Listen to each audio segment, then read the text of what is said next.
आप सुन रहे हैं आज तक रेडियो। क्या आप भी नाक की समस्या से परेशान हैं?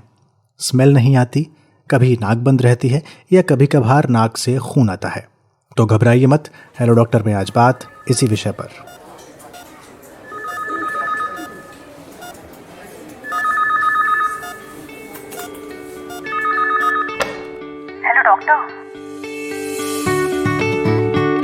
हेलो डॉक्टर आज तक रेडियो की एक खास सीरीज है जिसमें हम आपकी हेल्थ से जुड़े हुए सवाल स्पेशलिस्ट डॉक्टरों से पूछते हैं और कुछ जानकारी, कुछ टिप्स आपके लिए लेकर आते हैं। नमस्कार, हेलो डॉक्टर के इस अंक में आपका स्वागत है। मैं हूं अंजुम शर्मा। इस अंक में हमने जो विषय इस बार चुना है वो हर आदमी से जुड़ा हुआ है और कभी ना कभी इस समस्या का सामना हम सभी ने किया है। नाक से जुड़ी बहुत सी समस्याएं लोगों को होती हैं। उनमें से कुछ पर हमने आज बात की डॉक्टर मनीष मुंजाल से। डॉक्टर मुंजाल पहले भी हमारे कार्यक्रम में आ चुके हैं। कान, नाक, गले यानी ENT स्पेशलिस्ट हैं और सर गंगाराम अस्पताल में कंसल्टेंट हैं। डॉक्टर मुंजाल, बहुत बहुत स्वागत है आपका हमारे इस हेलो डॉक्टर कार्यक्रम में। जी, सबको मेरा भी बहुत बहुत नमस्कार। डॉक्टर मुंजाल, मेरा पहला सवाल तो यही है कि नाक से जुड़ी जो बीमारियां होती हैं, मैं चाहूँगा एक तो आप हमारे लिसनर्स को बताएं वो बीमारियां एक तो कौन कौन सी होती हैं और उनका इलाज क्या होता है। मैं बाद में आपसे पूछता हूँ।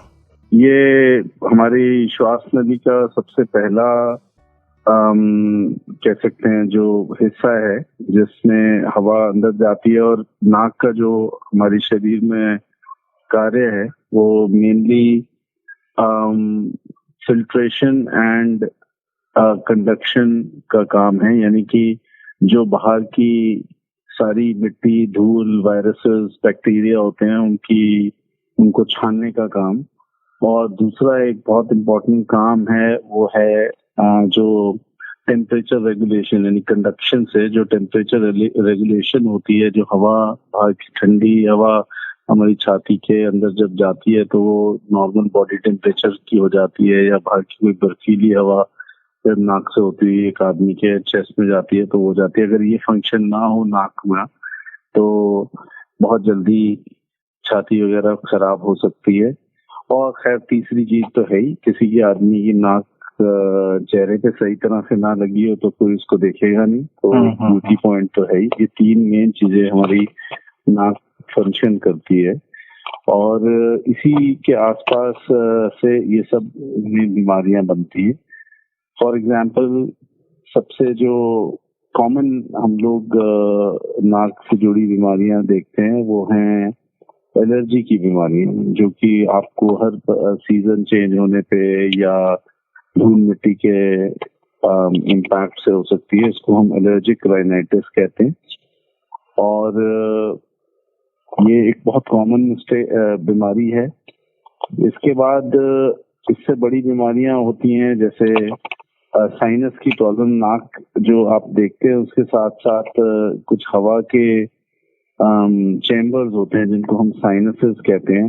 कई बार हम लोग एक कॉमन लैंग्वेज में बोलते हैं इनको साइनस हो गया है, तो इसका मतलब होता है कि आप नाक की बीमारी से थोड़ा सा आगे बढ़ गए हैं और जो आसपास के एरियाज हैं जो चेहरे के आंखों के बीच में है उसमें उसका असर हो गया और उसको साइनसाइटिस कहते हैं।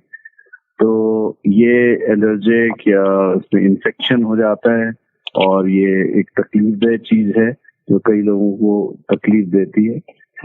इसके बाद जो कॉमन समस्याएं हैं वो स्ट्रक्चर से संबंधित हो सकती हैं। किसी की नाक की हड्डी टेढ़ी हो सकती है, उनकी स्मेलिंग पावर में दिक्कत आ सकती है, किसी की नाक में मांस उग जाते हैं, ट्यूमर्स हो जाते हैं, पॉलिप्स हो जाते हैं, एंड ऑफ कोर्स फाइनली नाक से ब्लीडिंग की समस्या जो बच्चों में ज्यादा है या बहुत बूढ़ों में ज्यादा है। ये एक समस्या के साथ बहुत लोग डॉक्टर्स के पास आते हैं। तो ये कॉमन चीजें हैं जो नाक से जुड़ी रहती हैं। जी, यहाँ पर अगर मैं स्मेल टेस्ट डिसऑर्डर की बात करूँ डॉक्टर मुंजाल, तो इस वक्त कोविड की सिचुएशन चल रही है और उसमें भी ये कहा जा रहा है कि स्मेल टेस्ट आपको डिसऑर्डर उसमें हो जाता है। अगर किसी के भीतर पहले से स्मेल टेस्ट डिसऑर्डर है, क्या उसको डरने की ज़रूरत है किसी चीज़ के लिए? ये एक बहुत अनफॉर्चुनेट चीज है कि किसी को खुशबू या बदबू ना आए और टेस्ट ना आए, क्योंकि ये एक इंसान की जो इंद्रियां हैं उनका एक उसकी सुसज्जा है। ये उनकी एक बहुत इम्पोर्टेंट पार्ट है, खुशबू या बदबू आना या किसी चीज का स्वाद लेना। तो इसके बारे में अगर ये प्रॉब्लम शुरू से है और इसका कारण केवल नाक नहीं होता बल्कि ज्यादातर कंप्लीट लॉस ऑफ स्मेल और टेस्ट, ये मेनली नसों की प्रॉब्लम है। और ये ब्रेन जहाँ पे हमारे स्मेल न्यूरॉन्स या टेस्ट न्यूरॉन्स के सेंटर्स होते हैं वहां से भी लिंक हो सकती है। तो अक्सर लोग ये सोचते हैं कि नाक या मुंह की वजह से है, लेकिन एक्चुअली ये जो नर्व एंडिंग्स होती हैं ये डैमेज ब्रेन से ही हुई होती है। अच्छा। तो नेचुरली अगर ऐसी कोई समस्या है तो उस चीज का एक निदान होना चाहिए या एटलीस्ट पता होना चाहिए कि किस वजह से ये हो रहा है। अच्छा जो डॉक्टर, पेरिफेरल डैमेज होता है जो आप बात कर रहे हैं वो वायरल इन्फेक्शन से हो सकता है, और उनमें से कोविड भी एक वायरल है। लेकिन ये बहुत समय से नॉर्मल वायरस इन्फेक्शन से भी स्मेल सेंस डैमेज होती है। तो हम सब जानते ही हैं जब हमें जुकाम होता है तो कुछ समय के लिए एटलीस्ट हमारी स्मेल सेंसेशन कम हो जाती है, अगर खासकर अगर ज्यादा सीवियर टाइप का हो। तो कोविड एक बड़ा वायरस है और उसका इलाज अभी नहीं है, तो लेकिन है तो वो भी लक्षण तो वही देता है, तो उससे भी ये चीज होती है। ठीक है। डॉक्टर एक बात बताएं, कई बार लोग आजकल एक नया फैशन चला है कि आप के नाक के जो बाल हैं जो फिल्ट्रेशन का काम करते हैं उनको हटाने का, कितना खतरनाक है या क्या उनको हटाना सही है? ये बहुत अच्छी धारणा नहीं है सोचना कि ये नाक के बाल हमारे मेन फिल्टर्स हैं। ऐसा कुछ नहीं है। Mostly they are vestigial hairs, मतलब अगर आपकी नाक में बाल हैं, मैं इमेजिन कर सकता हूँ कि कुछ फायदा देते होंगे, लेकिन इतने बड़े बाल, मिट्टी के कण, बड़े कण नाक में घुसने से तो रोक सकते हैं, जो कि एक आंधी तूफान में शायद काम आ जाए। लेकिन वायरसेस, बैक्टीरिया, ये सब के फिल्ट्रेशन के लिए बाल काफी नहीं है। और अगर हाइजीन लिहाज से अगर आपके पास अच्छे पर्सनल ट्रिमर्स हैं जो कि आजकल अप्रूव्ड है, ये बड़ी बड़ी कंपनीज ब्रांड्स बना रही हैं, तो इनको यूज करना कोई बहुत खराब नहीं है। लेकिन ऑफ कोर्स उनका हाइजीन लेवल बहुत ध्यान से आप यूज करें। ये बाल तोड़ इन्फेक्शन करते हैं, जो नाक की जड़ में इन्फेक्शन होते हैं, उससे बहुत सीवियर नोज इन्फेक्शन हो सकते हैं। तो जिस तरह नाक की बाल आप हाइजीन के लिए रिमूव करना चाहते हैं, उसी वजह से वो और इन्फेक्शन बढ़ा भी सकते हैं। तो one has to be careful in that.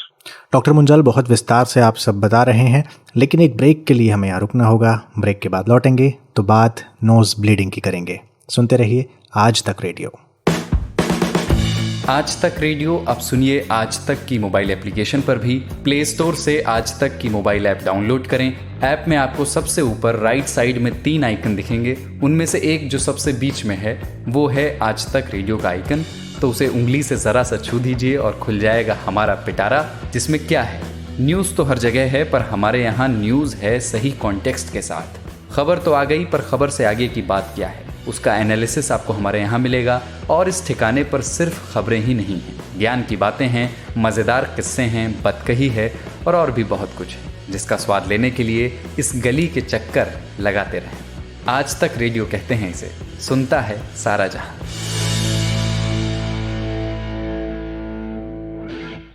Break के बाद स्वागत है एक बार फिर से। आज तक रेडियो सुन रहे हैं आप। हेलो डॉक्टर कार्यक्रम चल रहा है। आज हम बात नाक से जुड़ी बीमारियों की कर रहे हैं और हमारे साथ हैं सर गंगाराम अस्पताल में consultant ENT specialist doctor Manish Munjal. Doctor Munjal, कई बार ऐसे होता है कि आपकी नोज़ ब्लीड कर रही है, मान लीजिए, जिसको भारत की क्षेत्रीय भाषाओं में कुछ अलग अलग नामों से, देसी नामों से बुलाया जाता है। नकसीर फूटना हो गया या फिर और भी तमाम तरह की बातें। उसमें जो देसी इलाज होता है, क्या वही करना कारगर है, या फिर अगर किसी को ज़्यादा प्रॉब्लम है, बार बार होता है, तो डॉक्टर को दिखाना भी चाहिए? नक्सीर 2 तरीके की एज ग्रुप्स में देखी जाती है। और एक एज ग्रुप है बच्चे, जो कि लगभग 5 साल की उम्र से लेकर 12 से 15 साल की उम्र तक हो सकते हैं। और ये इनका मुख्य कारण ज्यादातर बच्चों की हाइपर एक्टिविटी, नाक को रगड़ना, नाक में उंगली देना, इसके कारण हुए ट्रॉमा की वजह से होता है। ऑफ कोर्स कुछ बच्चों को जुकाम खांसी ज्यादा रहता है तो उनकी नाक पक जाती है, उस वजह से भी नक्सीर हो सकती है। तो इसके लिए मुख्य कारण एड्रेस करने से ये प्रॉब्लम अक्सर ठीक हो जाती है। और ज्यादातर मतलब आपने सुना होगा बचपन में ही बताते हैं कि होता है और बाद में ठीक हो जाते हैं। और थोड़ा इमरजेंसी ट्रीटमेंट जरूर है, जो आप शायद देसी इलाज अगर इमरजेंसी के लिए कह रहे हैं तो मैं नहीं आता, लेकिन अगर किसी बच्चे को नक्सीर आ रही है और उसको आपने उस वक्त मैनेज करना, तो डेफिनेटली लिटाना विटाना, सर पे पानी डालना, ये सब गलत चीजें हैं। सिर्फ बिठा के बच्चे की नाक को पिंच करके रखने से ही ठीक रहता है, ये करना चाहिए। और आगे किस वजह से हुई है नक्सीर, जैसे मैंने आपको कारण बताए, उनमें से कैसे कारण वो ठीक किए जा सकते हैं, उस पर वो बच्चा इम्प्रूव कर जाएगा। ठीक है। जो दूसरी नक्सीर है वो है एल्डरली, यानी बड़े लोगों में। ये एक सीरियस चीज हो सकती है, और किसी भी एडल्ट की नाक से अगर खून निकल रहा है तो एक बेहद इम्पोर्टेंट पार्ट है कि उसको इन्वेस्टिगेट किया जाए। वो ब्लड प्रेशर के कारण हो सकता है, जो कि बाद में दिमाग की भी जड़ें में हेमरेज कर सकता है, और वो नाक में कोई ट्यूमर की वजह से भी हो सकता है। तो ये इम्पोर्टेंट है कि हमें पता लगे कि ये किस वजह से है। ठीक है। अच्छा, साइनस की अगर बात करें, नाक से जुड़ा हुआ मसला है और सर तक दुखता है। साइनस जब होता है तो लोग बोलते हैं सर में बहुत दर्द होता है। इसका दूसरा पहलू मेरा सवाल का ये भी है कि नाक से जुड़ी केवल साइनस नहीं, कोई और भी समस्या होती है, तो एक इलाज घर में सब लोग बताते हैं कि आप गर्म पानी की भाप लीजिए, उसमें विक्स डाल लीजिए, या फिर कोई ऐसी दवाइयाँ मार्केट में मिलती ही हैं जो आप डालते हैं तो विक्स जैसा ही काम करती है। वो करना चाहिए या फिर कोई और इलाज?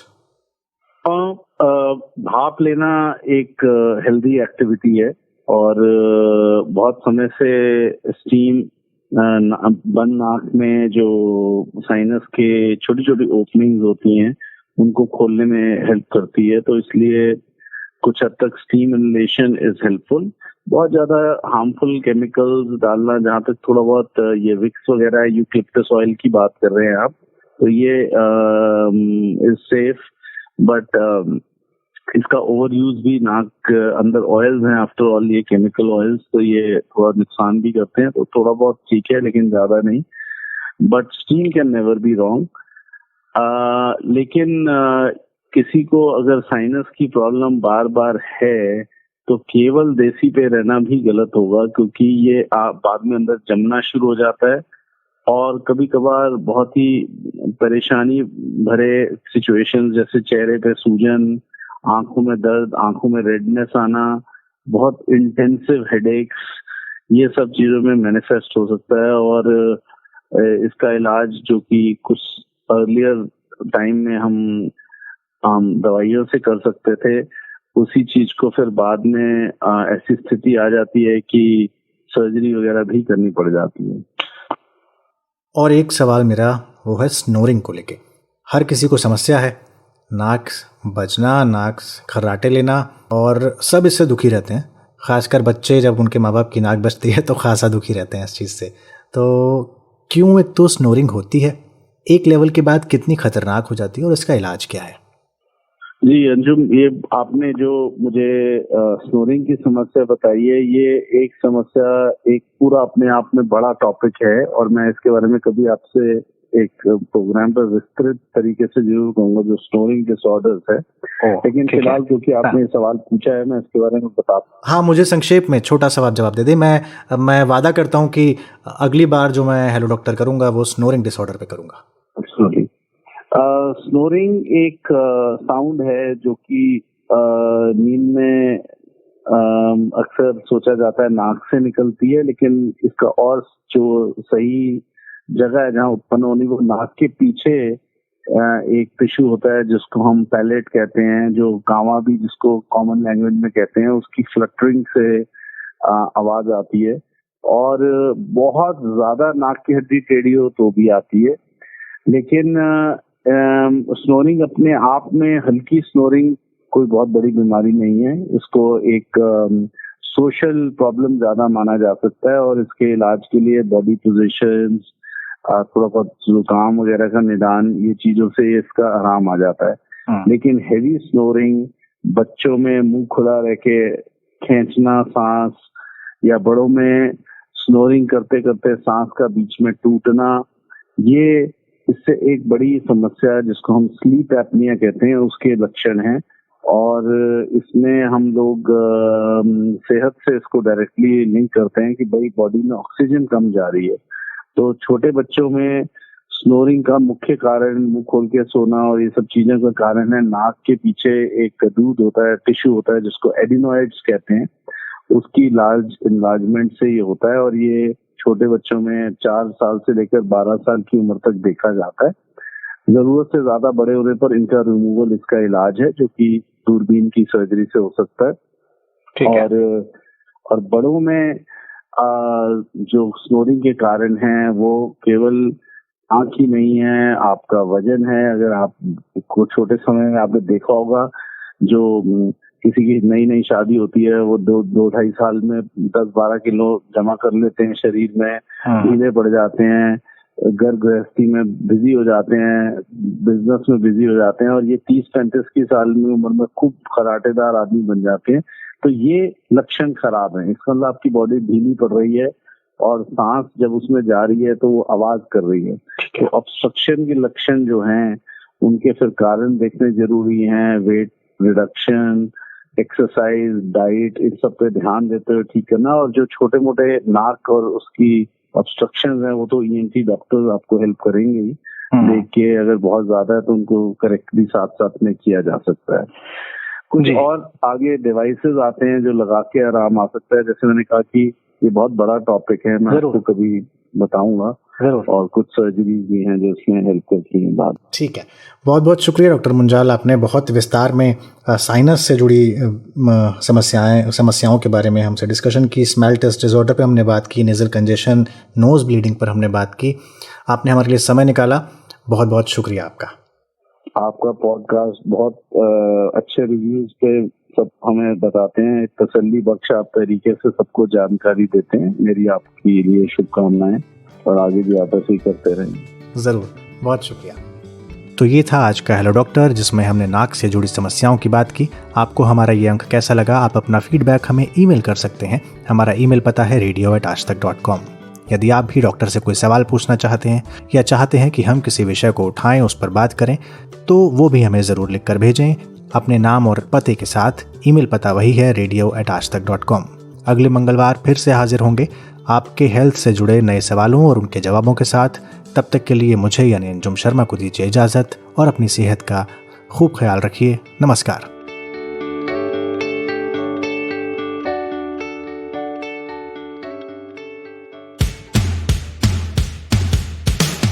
आज तक रेडियो, aajtak.in/radio, ये हमारा पता है। लेकिन हम आपके पसंदीदा ऑडियो प्लेटफॉर्म्स पर भी हैं। Google podcast, Apple podcast, Spotify, Jio Saavn जैसे ठिकानों पर भी आप हमें सुन सकते हैं। और अगर YouTube आपकी पसंदीदा जगह है तो वहां पर भी हमें सब्सक्राइब कीजिए। आज तक रेडियो, सुनता है सारा जहां।